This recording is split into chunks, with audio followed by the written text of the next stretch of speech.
With that, I look forward to today's discussion. I yield to the ranking member, Mr. McGovern, for any comments he wishes to make.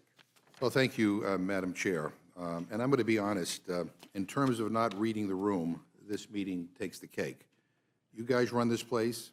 You could scrap the agenda right now, and we could debate President Trump's dangerous escalation going on in the Middle East. And instead of that, we get business as usual from Republicans, and it's unbelievable. We should be debating, right this second, debating what is happening with Iran. You guys should have the courage to come here, to explain what is going on, to justify what's going on to the American people, and what this president is doing. This president, by the way, who said he wanted no more wars, who called his opponent a warmonger, who ran for office on lower food prices. Well, 6 months in, and guess what? Food prices haven't gone down, but here we are. And Trump is launching missiles against Iran. I mean, talk about a bait and switch. Not only are we not talking about a war powers resolution right now, media reports say that Republicans are discussing rigging the rules to prevent Congress from having any debate at all. I hear you guys are considering deprivileging a war powers resolution to stop us from having a vote and having a debate. I mean, I think that's just pathetic. I really think it's cowardly. These strikes were illegal and unconstitutional. There was no congressional authorization, no authority, and I have seen zero evidence that this was done to prevent some imminent impending attack. This was a war of Donald Trump's own choice. Donald Trump woke up and decided to bomb Iran, so here we are. And let's just be clear.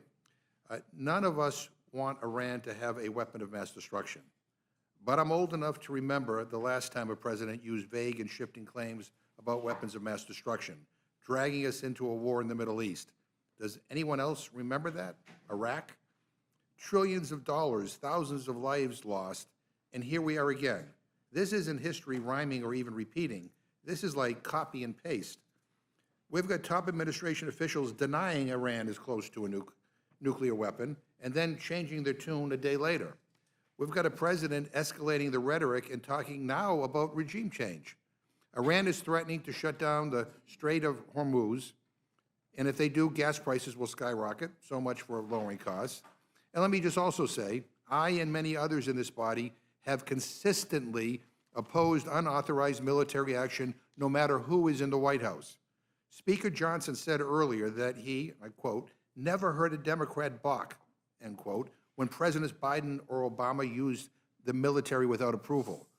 Well, he obviously wasn't listening, because I balked, and so did a lot of other Democrats. And frankly, I really resent the implication that this is all some political game. I oppose President Obama's actions in Libya. I criticize his escalation in Afghanistan. I held President Biden to the same standard when it came to Yemen. I have been consistent on this issue, and so have many other Democrats and many Republicans as well, to be frank. So this isn't partisan. It is about our responsibility to the American people.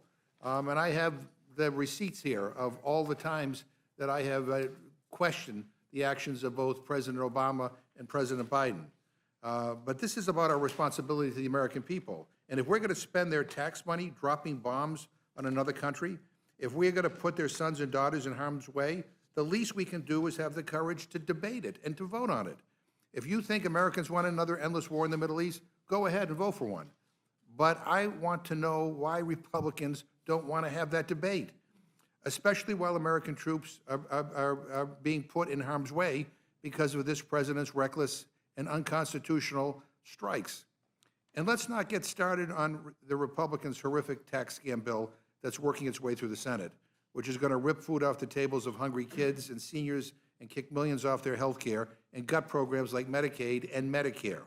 Republicans are happily ripping basic assistance programs from regular folks so they could give even more tax breaks to the ultra-wealthy and their billionaire donors, while also adding trillions to our debt. Once again, this committee is doing a disservice to the American people. No president, Democrat or Republican, has the authority to bomb a sovereign nation without congressional approval, period. The Constitution gives that power exclusively to Congress, and I'll be damned if I sit back while Donald Trump drags us into another endless war. And shame on this committee and this body if we don't bring up a war powers resolution and have an up or down vote on this issue. We need to restore Congress as a co-equal branch of government. And I'm proud to co-sponsor the War Powers Resolution of my Republican colleague, Mr. Massey, who used to be on this committee, to stop this from going any further. And again, Speaker Johnson, this is not all politics. Many of us have consistently spoken up about this for years because the American people do not want us dragged into another endless war. We need to do our jobs, and before this goes any further, we need to have a thoughtful debate. We need to ask the questions, and we need to get this right, and we need to have a vote. So I thank our witnesses for being here. I just wish that they were here on the most pressing issue that is before our nation and the world at this moment, but we're not. And with that, Madam Chair, I yield back. Yeah, happy to. You give me the time back? I'm happy to yield to the gentleman. Did you ask for the same debate when Joe Biden gave $16 billion to Iran in cash? Yeah. You asked for the same debate? I've asked for debate on all these issues. No. On the $16 billion that the President of the United States in cash, Obama gave $1.4 billion. Did you question that? It was all over the news. I think we voted on the JCPOA agreement. No, the cash that was delivered in the middle of the night.